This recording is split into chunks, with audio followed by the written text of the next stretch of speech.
Welcome, everybody, to another episode of the Ag View Pitch. We're heading into a new marketing week, the actual week before Christmas, the 18th through the 23rd. Lots of stuff going on in the world. We've got Jarod Creed with us to talk markets today. How's it going, Jarod? It's going good. Had a good Thanksgiving. Christmas is already almost here, and I can't believe how fast the calendar's moving. Yeah, it's going quick. Yeah, a lot of the guys in the east in the areas where they had lots of yields, lots of bushels, wet corn, and trying to get rid of it all, are finally starting to get things kind of wrapped up, and so that's good. Lot of grain around, lot of inventory, and some things to think about for 24. We're going to start 24 and then we'll go backwards, but talk a little bit about what you're seeing, what you're thinking, and some of the things that we need to be, as producers, managing and thinking about here in the next few weeks. Yeah, just real quickly, I want to start with soybeans for just a moment and thinking about what the market's doing, the signals that are possibly being sent to us. Believe it or not, soybeans, they're range bound in about $1.50 range, $12.50 to $14. And we've been unable to spend any time outside of that range. You can think about South America all you want. That's as good a guess for anybody at this point. It's a huge area. It's going to be a while before we really understand if there's any type of massive impacts, good or bad, to unfold. But on the corn side, you think beans have been steady for the most part. Corn's just been it's just been flat, just not moving anywhere. We've had 17 weeks on next year's corn crop that the market has traded between 5 and 5.20. Those 17 weeks are 17 weeks consecutive. Just very methodical. On the old crop side, you would make an argument that we've been mostly steady to sideways with maybe just a small undertone of leaking a little bit lower. One thing just to mention, just a few days ago, we had last trading day for December corn. Last trade was 456. In big carry markets, the historical tendency is that the next contract month ends up gravitating towards where that last contract expired. So at that point in time, you'd argue that we might have 20-25 cents of downside in March corn over the course of the next 3 months. So when you look at things into next year with how quiet the markets are, especially in December corn, things are at risk here for a lot of farms coming to basically the ultimate decision or the ultimate outcome really depends on what is that corn price going to be 12 months from now. I know plenty of farms cannot afford and withstand a move from 5 to 450 to 4 without significant amount of financial damage to be done. I know on the other side, if we do go from 5 to 550 to 6, it's okay. And that's actually what we would like to have happen, even if we leave a little bit of money on the table for next year's corn crop, because now we're talking about extending this run that we've had in agriculture out for another 2 years. And I'm not so sure that you shouldn't be focusing on that for the most part, that if we all of a sudden have this 6 or 7 year boom, you've never had that before. And I'm not talking about just modest incomes. I'm talking about really good incomes. With some farms, 2023 going to end up proving to be a little challenging. Cost of production is not going as low as what I would hope to see it do for next year. And that's across our client base, not speaking for everybody. But just knowing that, Chris, at the end of the day, assume you weren't doing anything from a risk management standpoint, and all you're doing is procuring all these inputs. And all of a sudden you wake up 6 months down the road, you got a bunch of unsold inventory in the bin, paying 9% interest, and next year's corn is $4. It's not a good feeling. And it's not a good situation financially. A lot of the bank conversations that we have had here recently, banks are echoing that. Farmers not as quick to answer that phone as what they have been in the last couple of years for renewal season. And, where there's smoke, there's fire. Hopefully your listeners are not in that camp. But it's time from both an old crop and a new crop perspective to really think about what you can actually withstand from any type of downside price action versus the opportunities that you possibly miss out on the upside.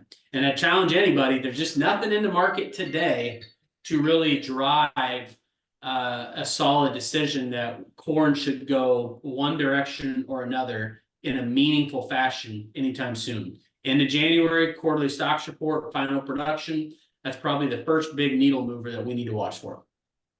So what's your suggestion to stay with the 24 for a minute? Yeah. So what are some of the things that people need to be thinking about as some strategies? You know, maybe one consideration, there's not a one size fits all strategy necessarily, but you know, corn had set a 24-month low in implied volatility this last week.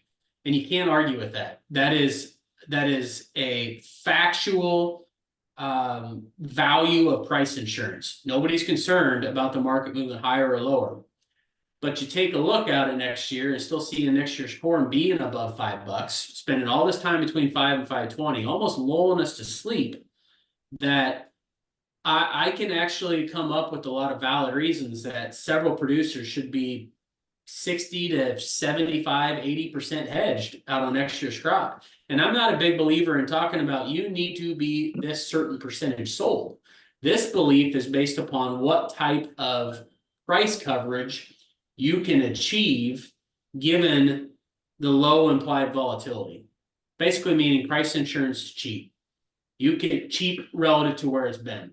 You can make substantial amount of sales and cover portions of those sales for a very modest value on $5 corn.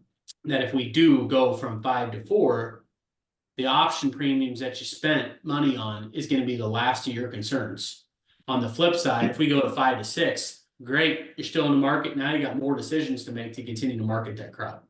So again, implied volatility cheap. If there's one thing to take away from that too, should add, if market stays somewhat steady between now and the February insurance average and implied volatility doesn't do anything silly, you know, our insurance premiums for next year should be substantially cheaper than what we've seen the last couple of years. With a lot lower coverage level. Oh yeah, there's a problem in itself. If your insurance price is $5, what's 80% of 5? $4. Right. That means that if corn is $4 and you yield your APH, you got nothing to come from your insurance, and you just watch the price decline by 20%.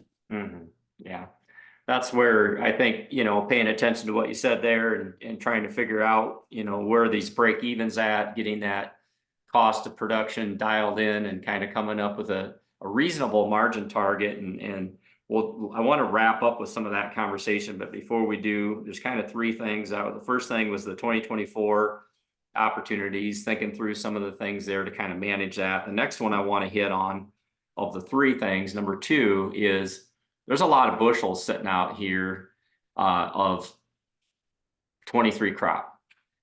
And there's a lot of people in various stages of that situation. Some had marketed quite a bit, some not so much. Some out yielded significantly more than they thought, so they have the extra bushels. In a lot of cases, I think there's a lot of producers out there that just feel like they didn't sell enough. What do you say about managing those bushels? How patient do you be? Do you sit on them for a bit? Do you every time you see a little bit of rally, do you just keep plugging sales in? Talk a little bit about what some strategies might be there. I'm gonna chuckle here just a little bit, Chris, that what I'm about to say, if any of the listeners come to Florida, or excuse me, Arizona this year. Arizona, yep. For the meeting out in January, they might give me a stink eye here. You gotta ask yourself a question. If I'm sitting on a whole bunch of unsold inventory after what the market has presented for the last 2 years, was it because I didn't understand what type of abilities I had to go about my marketing strategy from insurance and such? Or was it based upon hopium of the market going higher? Because both of those are just as dangerous, and not one comes more important than the other. Or I had enough money. Well, what I'm saying is we know the fact is that you were talking about top 3, top 4 margin opportunities on the farm ever, and we passed up on it. So it's like your listeners, again, I'm hopeful that it doesn't apply to them.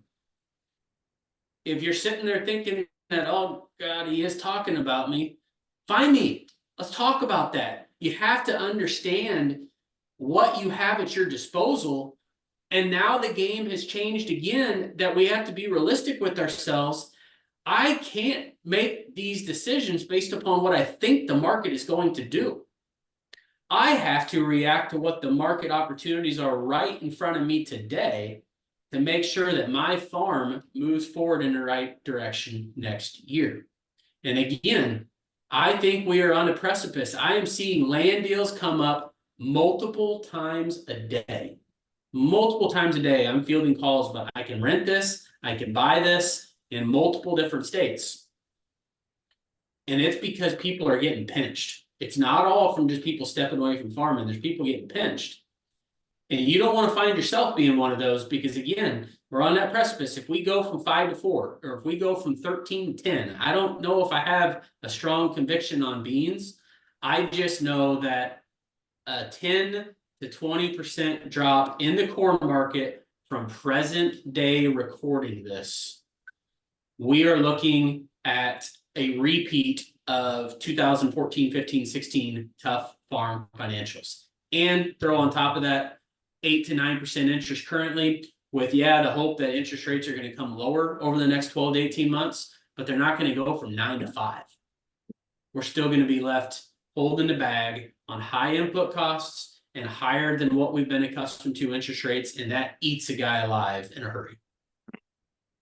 Yeah, so this is supposed to be the weekly market outlook, but I want to go a little different direction with you for a minute here to finish up the conversation, to talk a little bit about what you just said. You know, the lenders are all of a sudden, at least in my experience, and it sounds like you've had some of these similar conversations, are really starting to become fairly concerned really quick.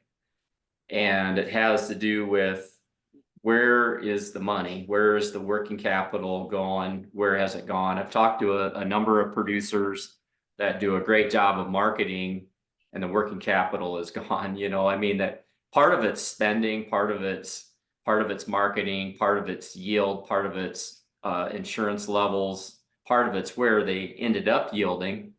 You know, they yielded their APH, they sold decent, but maybe not enough. And then conversely, on the other side, you know, there's those who are going to yield their way out of a potential catastrophe that had really good yields, that have those excess bushels that they could just go ahead and dump on the market at $4.60 or whatever the cash price is and call it a day, and still going to be okay. But I think there's going to be a lot of working capital situations coming off of 2023. What are you seeing? Let's talk about that for a minute, and the loan renewals that you brought up. Yeah, I think there's 3 different buckets, Chris. The first, the good one, is if an individual saw actually their net worth go up a tad and their working capital stayed somewhat steady, and they were also acquiring land through the year. Obviously, down payments on land, cash purchases, whatever, it's going to eat up working capital. Working capital going backwards is not always bad, just depends why it did.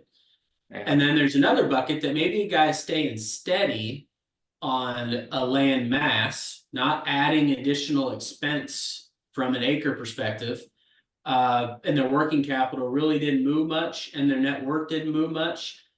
I'm going to assume that that was a result of pretty good marketing and an okay crop, right? But that is pretty good marketing and okay crop is historically like, man, that's where I really want to be, right? That's what's going to keep me in the business long term. So props to the first 2.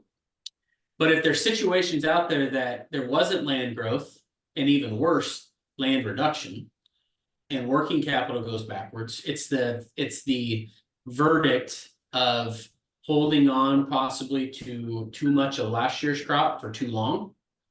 It's the verdict of having the most expensive crop that we've ever planted in the 2023 crop year, and dried up government funding from all these various buckets, and a $1.50 drop in the corn price, all when these budgets were put together to grow this year's crop. And I think there was probably fear in the streets of Mother Nature doing XYZ. That kind of goes back to understanding crop insurance and what type of revenue you need on the farm. We've talked about that so many times, I've lost track. But none of that has to do with market opinion. And I think market opinion and greed might be the result of the largest drop in working capital and net worth that we see year on year. And you just don't want to find yourself in a situation where all of a sudden your lending capacity at the bank is impacted because you don't have the equity that you need to borrow the amount of money that you need to plant a crop. That's when all of a sudden the bells and whistles and red alarms start going off. And I'll echo exactly what you said. There are operations that are probably already not going to make it out of what just happened in the last 18 months. Not all from bad decisions. Just maybe a combination of different things. But well, I'll tell you a real example. We got a lot of guys who are going to gross $1,300 to $1,400 an acre of revenue in their corn crop. Lost money on beans, just okay yields, or not good enough yields, I should say, okay prices. And you know, their working capital is going to stay steady at best. They might have bought a little bit of land, but when you're grossing $1,300, $1,400 an acre in corn from sales, hedges, insurance, so on and so on, and you don't move forward, telling you those are real numbers. So I hope you don't find yourself sitting across the table from the bank and all of a sudden seeing, whoops, I just went backwards $200 an acre in working capital. I think it's going to happen to a lot. I think the big one that you mentioned is the spending. What we've tended to see during cycles of good times is the spending. You know, you update some equipment, you update some things, maybe you buy that 80 acres that did come up that's close enough, or it's beside you or whatever, and you pay too much, or too much for now anyway. You know, it's probably in the long haul, if you can make it work, it's probably okay. But the reality of it is, I'm just getting to the point. I think it's spending is a big chunk of that. A lot of our clients, and probably the same thing with yours, a lot of them did a pretty good job of marketing. I mean, none of us do perfect, but did a really good job of getting a lot of those bushels gone. And, you know, but I think those who didn't, you know, back to your several reasons for that, the weather, not understanding insurance, some of those things. I think the other one too, just to tack on to what you're saying, is that, you know, we had a few years where people got rewarded for doing nothing. And so we were continuing to do nothing. And that worked for 2 years, sort of. But that, you know, 8 out of 10 years, 9 out of 10 years, that doesn't work, you know, and I think we got to recalibrate now. And I don't know if you had any other comments on that. I just kind of wanted to wrap up the conversation around, you know, we're gonna all be having some interesting conversations with lenders, and the balance sheet's going to tell us, and the earned equity is going to tell us how we did. Yeah, I think we kind of closed with the same comment last time, Chris, but right now I just think it's the job of especially the row crop producer, to defend the money that created in the last couple of years. Mm-hmm. We're not on offense, because I don't think we can afford to be on offense right now until something probably in the market actually pushes profitability to a level to let a guy be on the offense for a moment. And again, that's not a market opinion. I just back to the implied volatility piece, is staring us all in the face. We have guys who, a wide array, that are comfortable being 20 to 30% marketed on next year's crop, to several who are 100% sold for next year and have been for a while. Not market opinion. Once again, I just shared 17 weeks consecutive, we've been between 5 and 520. It's not like we've had some brilliant marketing strategy roll out to make all those decisions.